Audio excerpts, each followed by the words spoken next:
दोस्तों बहुत बहुत स्वागत है आप सभी का एक बार फिर से। जी हाँ दोस्तों, आज पूरे दिन की कई महत्वपूर्ण और बड़ी खबरें निकलकर सामने आ रही हैं। जानेंगे सभी खबरों को विस्तार से। तो दोस्तों खबरों में आगे बढ़ने से पहले वीडियो को एक प्यार भरा लाइक जरूर कर दें और ताजा खबरों को जानने के लिए चैनल को सब्सक्राइब भी जरूर कर लें। तो देखते हैं पहली बड़ी खबर क्या निकल कर आ रही है। दोस्तों आज की पहली बड़ी खबर निकल कर आ रही है जो कि किसानों का रेल रोको आंदोलन के हवाले से आ रही है। जी आपको बता दें कि रेलवे ने तैनात की स्पेशल फोर्स की 20 अतिरिक्त कंपनियां इन राज्यों पर विशेष नजर। जी आपको बता दें कि नए कृषि संबंधी कानून को लेकर देश भर में प्रदर्शन कर रहे किसानों ने गुरुवार को रेल रोको का आह्वान किया है। भारतीय किसान यूनियन के प्रवक्ता राकेश टिकैत ने कहा है कि नए कृषि कानूनों के खिलाफ गुरुवार को देश भर में ट्रेनों के पहिए रोके जाएंगे। आगे टिकैत ने कहा कि दोपहर 12 बजे से शाम 4 बजे तक देश भर में रेल रोको आंदोलन होगा। इस बार पूरे देश में इस आंदोलन को करने की अपील की गई है।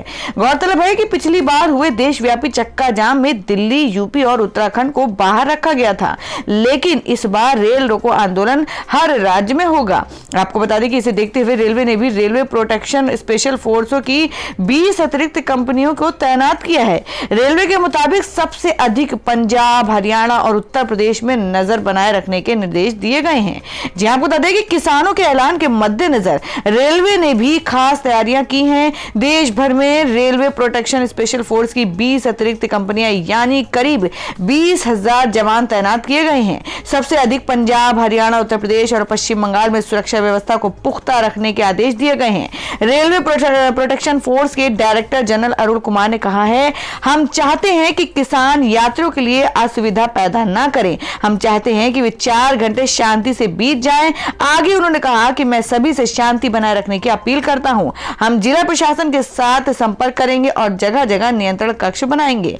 वहीं राकेश टिकैत ने कहा कि केंद्र सरकार पिछले 8 महीने से तमाम ट्रेनों को चलने की इजाजत ही नहीं दे रही है, जबकि कई तरह की दूसरी बंदिशों को हटा दिया गया है। इससे लोगों को बहुत परेशानी हो रही है। उन्होंने कहा कि गुरुवार को होने वाले रेल रोको आंदोलन में गांवों के लोग बढ़ चढ़कर हिस्सा लेंगे। संयुक्त किसान मोर्चा ने पिछले सप्ताह रेल रोको आंदोलन ऐलान किया था। और दोस्तों में अगली बड़ी खबर निकल कर आ रही पंजाब से, जो कि पंजाब म्युनिसिपल इलेक्शन रिजल्ट को लेकर है। जी आपको बता दें कि पंजाब के स्थानीय निकाय चुनाव में भाजपा को बड़ा झटका, अकाली दल भी फेल। सीएम अमरिंदर सिंह बोले, विपक्ष के जन विरोधी कृत्यों को जनता ने किया खारिज। जी हम बात करें कि पंजाब के मुख्यमंत्री अमरिंदर सिंह ने राज्य में हुए निकाय चुनावों में कांग्रेस की जीत को न सिर्फ कांग्रेस की विकास परक नीतियों और कार्यक्रमों की जीत बताया, बल्कि इसे मुख्य विपक्षी दलों शियद, आप और भाजपा के जन विरोधी कृत्यों को पूर्णतः खारिज करना करार दिया।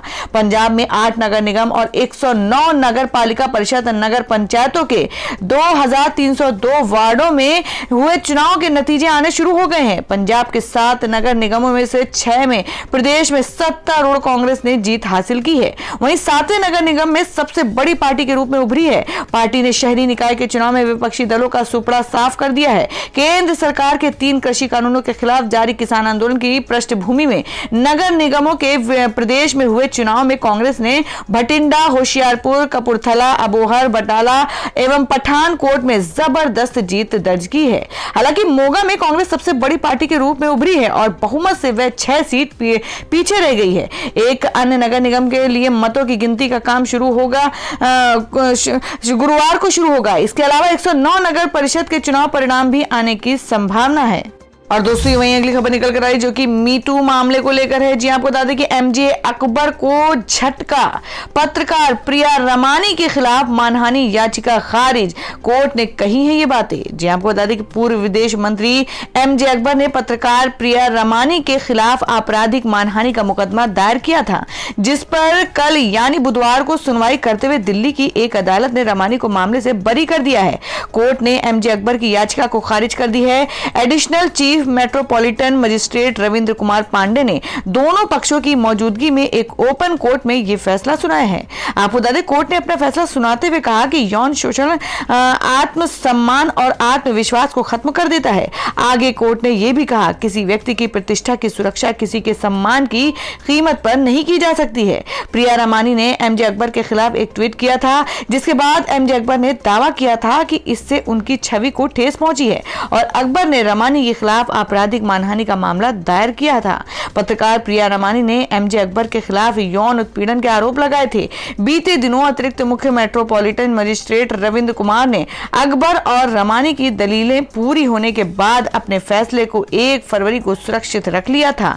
साल 2018 में मीटू मुहिम शुरू किया गया था, जिसमें कई बड़ी बड़ी हस्तियों ने अपने सहयोगियों और अन्य जाने माने लोगों पर यौन उत्पीड़न के आरोप लगाए थे।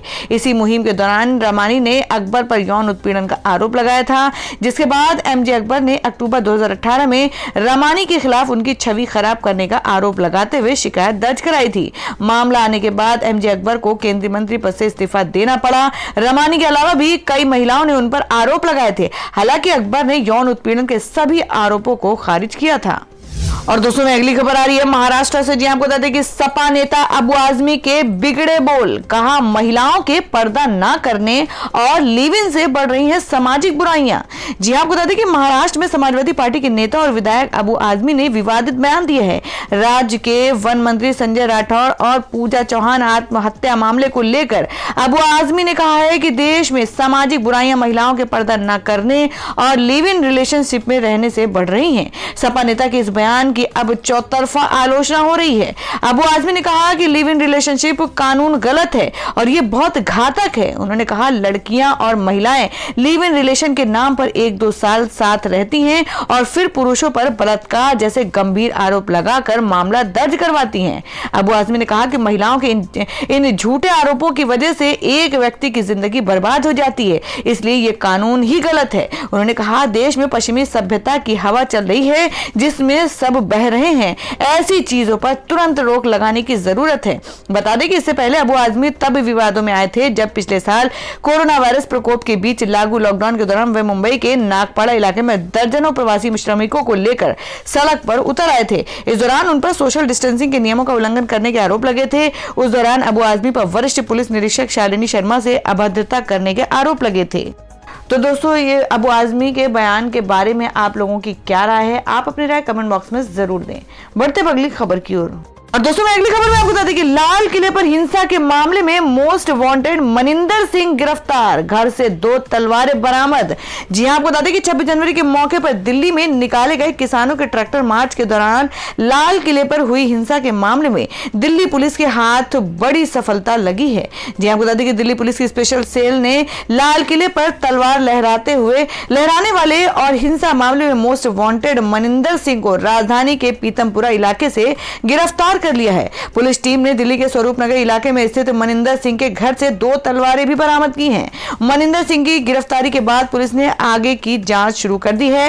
गौरतलब है कि लाल किले पर हुई हिंसा के मामले में मुख्य आरोपी दीप सिद्धू सहित कई लोगों को पहले ही गिरफ्तार किया जा चुका है। जहां आपको बता दें कि दिल्ली पुलिस के मुताबिक गणतंत्र दिवस के मौके पर निकाले गए ट्रैक्टर मार्च के दौरान लाल किले पर हुई हिंसा के मामले में मनिंदर सिंह उर्फ मोनी मुख्य आरोपियों में से एक है। लाल किले पर हुई हिंसा के दौरान लिए गए वीडियो में मनिंदर सिंह तलवार लहराता हुआ नजर आ रहा था।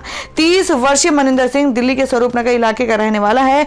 पुलिस ने मनिंदर सिंह को मंगलवार को पीतमपुरा इलाके में बस स्टॉप के पास से गिरफ्तार किया है। गिरफ्तारी के बाद दिल्ली पुलिस ने मनिंदर सिंह के घर की तलाशी ली, जहां से 2 तलवारें बरामद हुई। ट्रैक्टर मार्च के दौरान हुई थी लाल किले पर हिंसा। जी आपको बता दें कि केंद्र सरकार के कृषि कानून के खिलाफ बड़ी संख्या में किसान दिल्ली की सीमाओं पर विरोध प्रदर्शन कर रहे थे। विरोध प्रदर्शन के तहत बीती 26 जनवरी को किसानों ने दिल्ली में ट्रैक्टर मार्च निकाला था और इस दौरान राजधानी के कई इलाकों में हिंसा की खबरें आईं। कुछ जगहों पर प्रदर्शनकारी किसानों की दिल्ली पुलिस के साथ झड़प भी हुई। इस दौरान प्रदर्शनकारियों का एक समूह दिल्ली के लाल किले पर पहुंचा और वहां धार्मिक झंडा लहराया। इस हिंसा में बड़ी संख्या में दिल्ली पुलिस के जवान घायल हुए थे। तो दोस्तों खबरों में आगे बढ़ने से पहले जान लेते हैं आज के माइंड क्विज के सवाल को। आज का सवाल है, आपको बताना है कि किस भारतीय को मिसाइल मैन के नाम से जाना जाता है। इसका जवाब आपको वीडियो के नीचे कमेंट बॉक्स में देना है और सही जवाब देने वालों को रैंडमली सिलेक्ट किया जाएगा और वो जीत सकते हैं बम्पर पुरस्कार। तो बढ़ते हैं अगली खबर की ओर। और दोस्तों में अगली खबर निकल कर आ रही है जी आपको बता दें, जो कि संदीप नाहर को लेकर है। आपको बता दें कि संदीप नाहर की पत्नी और सास के खिलाफ एफआईआर दर्ज। एक्टर के परिवार ने की शिकायत। जी हम बात करें बॉलीवुड एक्टर संदीप नाहर की कथित रूप से आत्महत्या के मामले में मुंबई पुलिस ने उनकी पत्नी कंचन शर्मा और सास के खिलाफ एफआईआर दर्ज की है। बता दें कि संदीप ने अपनी मौत से ठीक 14 घंटे पहले सोशल मीडिया पर एक पोस्ट और वीडियो शेयर किया था, जिसमें उन्होंने अपने शादीशुदा जिंदगी में तनाव का जिक्र किया था। बताया जा रहा है कि संदीप के परिवार की शिकायत के बाद पुलिस ने कंचन और उनकी मां के खिलाफ सुसाइड के लिए उकसाने पर एफआईआर दर्ज की है। और आपको बता दें कि संदीप ने अपने वीडियो में पत्नी कंचन के खिलाफ किसी भी तरह का एक्शन लेने से मना किया था, लेकिन संदीप के परिवार की शिकायत के बाद अब इस मामले में कंचन और उनकी मां के खिलाफ कार्रवाई की है। संदीप नाहर 15 फरवरी को अपने मुंबई स्थित घर में मृत पाए गए थे। पत्नी कंचन के अनुसार संदीप ने फांसी लगाकर आत्महत्या की थी। संदीप ने सोशल मीडिया पर एक सुसाइड नोट और वीडियो भी छोड़ा है। वीडियो में संदीप ने अपनी निजी जिंदगी में चल रही दिक्कतों का जिक्र किया था। उन्होंने बताया था कि वे अपनी पत्नी कंचन शर्मा की वजह से काफी परेशान चल रहे हैं। संदीप के मुताबिक कंचन उन पर काफी शक करती थी और उनकी सास भी एक्टर को डराया धमकाया करती थी। वीडियो में संदीप ने यह भी कहा था कि अगर वे कोई गलत कदम उठाते हैं तो उसकी जिम्मेदार कंचन शर्मा होगी। संदीप की इसी वीडियो के आधार पर पुलिस ने उनकी पत्नी और सास के खिलाफ एफआईआर दर्ज की है। इस मामले की जांच कर रही मुंबई पुलिस ने बताया कि कंचन शर्मा और उनकी मां का बयान दर्ज कर लिया गया है। मामले की जांच जैसे जैसे आगे बढ़ेगी और भी लोगों के बयान दर्ज किए जाएंगे। अभी किसी की गिरफ्तारी नहीं हुई है, लेकिन पूछताछ का सिलसिला जारी है। आपको बता दें कि संदीप ने अपने वीडियो में कंचन की बीमारी का भी जिक्र किया था। उन्हें लगता था कि उनकी पत्नी दिमागी रूप से बीमार है। आपको बता दें कि संदीप नाहर क्रिकेटर महेंद्र सिंह धोनी की जिंदगी पर बनी film MS Dhoni the untold story में संदीप ने छोटू भैया का किरदार निभाया था। फिल्म केसरी में वो सैनिक बने थे। वहीं कई टीवी धारावाहिकों में भी संदीप ने काम किया था। संदीप नाहर ALT बालाजी के कहने को हम सफर हैं में भी दिखाई दिए थे। बड़े पर्दे पर आखिरी बार संदीप साल 2019 में ही रिलीज हुई सोनाक्षी सिन्हा और बादशाह की फिल्म खानदानी शफाखाना में नजर आए थे। और दोस्तों में अगली खबर निकल कर आ रही जो कि बढ़ती महंगाई को लेकर है। जी आपको बता दें कि LPG और पेट्रोल के बाद अब मोबाइल इंटरनेट बिल बढ़ाएंगे आपकी टेंशन। 1 अप्रैल से इस तैयारी में टेलीकॉम कंपनियां। जी हम बात करें कि पिछले कुछ दिनों से महंगाई आम जनता को लगातार झटके दे रही है। पेट्रोल के दाम 100 के पार हो गए हैं, तो वहीं LPG सिलेंडर की कीमत में एक साथ 50 रुपए की बड़ी बढ़ोतरी दर्ज की गई है। आम जनता महंगाई से परेशान है, तो वहीं आने वाले दिनों में कुछ और झटके आपकी जेब ढीली कर सकते हैं। जी हां, आने वाले दिनों में मोबाइल बिल आपकी जेब पर दबाव पड़ सकता है। जी आपको बता दें कि 1 अप्रैल से मोबाइल फोन से बात करना और फोन पर इंटरनेट का इस्तेमाल करना आपको झटका दे सकता है। मोबाइल बिल में तेजी की तैयारी की जा रही है। टेलीकॉम कंपनियां 1 अप्रैल से मोबाइल टैरिफ में बढ़ोतरी की तैयारी कर रही हैं। दूरसंचार कंपनियां मोबाइल बिल और मोबाइल इंटरनेट को महंगा करने की तैयारी में है। इस साल 1 अप्रैल से इन दरों में बढ़ोतरी की जा सकती है। रेटिंग एजेंसियां इकरा की रिपोर्ट की माने तो टेलीकॉम कंपनियां आने वाले दिनों में टैरिफ में बढ़ोतरी कर सकती हैं। दरअसल कोरोना संकट और लॉकडाउन के दौरान टेलीकॉम सेक्टर की मुश्किलें काफी बढ़ी। इस सेक्टर को बड़ा नुकसान हुआ। दूरसंचार कंपनियों के एवरेज रेवेन्यू पर प्रति ग्राहक औसत राजस्व में सुधार हुआ है, लेकिन कंपनियों पर खर्च का बोझ बढ़ रहा है। ऐसे में कंपनियां अपने नुकसान की भरपाई टैरिफ में बढ़ोतरी कर सकती हैं। और दोस्तों वहीं अगली खबर आपको बता दें जो कि किसान आंदोलन के हवाले से है कि किसान आंदोलन ने बढ़ाई बीजेपी की चिंता। जाट वोट बैंक पर अब राजनीतिक दलों की नजर। जी हम बात करें कि दिल्ली की सीमाओं पर नए कृषि कानूनों के खिलाफ पिछले 3 महीने से चल रहा किसान आंदोलन राजस्थान के कई जिलों में फैल गया है। कई जिलों में लगातार किसान महापंचायतें आयोजित की जा रही हैं। इस आंदोलन के सहारे राजनीतिक दल जाट समुदाय के बीच अपना आधार बढ़ाने की कोशिश कर रहे हैं, जो राजस्थान में किसान वर्ग के बीच सबसे बड़ी आबादी है। इस आंदोलन ने राजस्थान, पश्चिमी यूपी और हरियाणा के राजनीतिक समीकरण बदल दिए हैं। हरियाणा, पश्चिमी यूपी और राजस्थान से भी बड़ी संख्या में लोग इस आंदोलन में हिस्सा लेने के लिए पहुंच रहे हैं। इन लोगों में एक बड़ा तबका जाट समाज का है, जो अभी तक बीजेपी को वोट देता आ रहा है। ऐसे में इस आंदोलन में जाटों की बड़ी संख्या में भागीदारी ने बीजेपी के सामने मुश्किल खड़ी कर दी है। जी आपको बता दें कि जाट समुदाय परंपरागत रूप से कांग्रेस पार्टी का वोट बैंक माना जाता था, लेकिन हाल के वर्षों में से समुदाय भाजपा के पक्ष में चला गया है, जिसने बीजेपी को चुनाव जीतने में महत्वपूर्ण भूमिका निभाई थी। 2019 में भाजपा और उसके सहयोगियों ने राजस्थान में सभी 25 लोकसभा सीटें जीती थी, जिसमें शेखावटी क्षेत्र से सीकर, झुंझुनू, चूरू जैसे क्षेत्र शामिल थे। नागौर को जाट राजनीति का गढ़ माना जाता रहा है। ऐसे में अब सत्तारूढ़ कांग्रेस और अन्य दल जैसे राष्ट्रीय लोकतांत्रिक पार्टी जाटों के समर्थन में वृद्धि की उम्मीद कर रही है। वर्तमान में कांग्रेस और भाजपा दोनों के प्रदेश अध्यक्ष जाट समुदाय से हैं, जिसे सबसे बड़ा वोट बैंक माना जाता है। और अनुमान है कि राज्य की आबादी का 15% से अधिक राजपूतों, गुर्जरों और मीणा जैसे अन्य समुदाय शामिल हैं। और दोस्तों अगली बड़ी खबर आ रही है गुजरात से। जी आपको बता दें कि अरविंद केजरीवाल का ऐलान, कहा 2022 में गुजरात की सभी सीटों पर चुनाव लड़ेगी आम आदमी पार्टी। जी आपको बता दें कि गुजरात निकाय चुनाव में पहली बार किस्मत आजमा रही आम आदमी पार्टी के संयोजक और दिल्ली के मुख्यमंत्री अरविंद केजरीवाल ने कहा कि 2022 की विधानसभा चुनाव में उनकी पार्टी सभी सीटों पर चुनाव लड़ेगी। केजरीवाल ने कहा कि आप विधानसभा में किसी पार्टी के साथ गठबंधन भी नहीं करेंगे। एबीपी अस्मिता से बात करते हुए अरविंद केजरीवाल ने गुजरात के राजनीतिक हालात पर खुलकर चर्चा की। उन्होंने कहा कि गुजरात के लोगों को फ्री बिजली मिलनी चाहिए, यह संभव है, हमने करके दिखाया है दिल्ली में। वहीं मॉडल अब एक उम्मीद के साथ आम आदमी पार्टी गुजरात के लोगों के पास लेकर आ रही है। ये पूछने पर कि गुजरात में आम आदमी पार्टी के पास संगठन नहीं है, केजरीवाल ने कहा मैं आपसे सहमत हूं, संगठन हमारी कमजोरी है। बीजेपी का गुजरात के अंदर जबरदस्त संगठन है, लेकिन चुनाव लड़ने के लिए दो चीजों की जरूरत होती है, एक उम्मीद और एक संगठन। गुजरात के लोगों को उम्मीद आपसे है, हम जो एजेंडा लेकर जा रहे हैं या तो मौजूदा बीजेपी सरकार उसको पूरा कर दे, अभी तो 2 साल हैं उनके पास, बिजली मुफ्त कर दे, पानी फ्री कर दे, सरकारी स्कूल अस्पताल अच्छे कर दे, जो हमारा एजेंडा है उसे लागू कर दे। अगर वो नहीं कर सकते तो गुजरात के लोग इस नए एजेंडे के ऊपर वोट कराना चाहते हैं। सब कुछ फ्री में देने के मुद्दे पर केजरीवाल ने कहा कि इसका एक ही मंत्र है कि हमने भ्रष्टाचार खत्म कर दिया। आप दिल्ली आए हैं, यहाँ पर वजीरपुर है, बगल में वजीरपुर में एक फ्लाईओवर बना जो 325 करोड़ में बनना था, हमने सबसे समय से पहले 200 करोड़ में पूरा कर दिया। हमने हर काम में पैसे बचाना चालू किए, उससे जो पैसा बचता गया ये जनता का पैसा था जिसे बचाया गया, उससे बिजली फ्री कर दी, फिर और पैसे बचा तो पानी फ्री कर दिया। ये हर स्टेट में हो सकता है। हमने देश में यह साबित कर दिया है कि सरकार में पैसे की कमी नहीं है, नीयत की कमी है। गुजरात के निकाय चुनाव पर उन्होंने कहा कि हम पहली बार चुनाव लड़ रहे हैं, मगर पूरी ताकत के साथ, इससे हमें संगठनात्मक स्तर पर भी मदद मिलेगी। उन्होंने ऐलान किया कि 2022 के विधानसभा चुनाव में आम आदमी पार्टी सभी सीटों पर चुनाव लड़ेगी और हमारा किसी के साथ भी गठबंधन भी नहीं होगा। तो दोस्तों दिल्ली के मुख्यमंत्री केजरीवाल की बातों से आप कितना सहमत हैं? आप अपनी राय कमेंट बॉक्स में जरूर दें। बढ़ते अगली खबर की ओर। और दोस्तों अगली खबर में बता दें कि एक माह में 11 बार तेल के दाम में उछाल, सिलेंडर की अर्थी निकाल बोली आम आदमी पार्टी, कहा अब बस भी करो मोदी सरकार। जी आपको बता दें कि गैस सिलेंडर, पेट्रोल, डीजल की कीमतों में हो रही लगातार बढ़ोतरी का आम आदमी पार्टी ने विरोध किया है। इस दौरान आप कार्यकर्ताओं ने सरकार के खिलाफ नारेबाजी की और सिलेंडर की अर्थी भी निकाली। मंगलवार को आप कार्यकर्ताओं ने झांसी कलेक्ट्रेट में गैस सिलेंडर की अर्थी निकाली।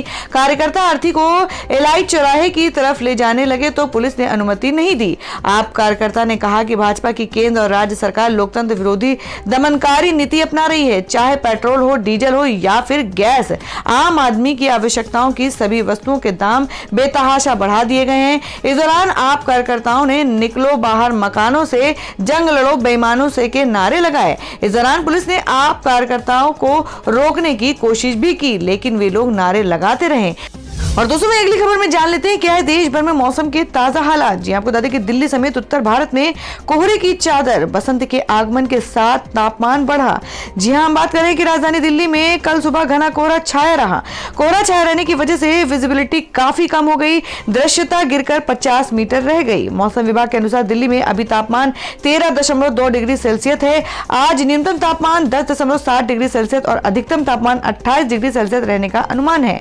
विभाग ने बताया कि सुबह 8:30 बजे हवा में आर्द्रता का स्तर 100% रहा। पालम वेधशाला में दृश्यता 50 मीटर जबकि सफदरजंग वेधशाला में दृश्यता 500 मीटर दर्ज की गई है, जिनमें आसमान साफ रहने और गुरुवार सुबह हल्के से लेकर घना कोहरा छाने का पूर्वानुमान व्यक्त किया गया है।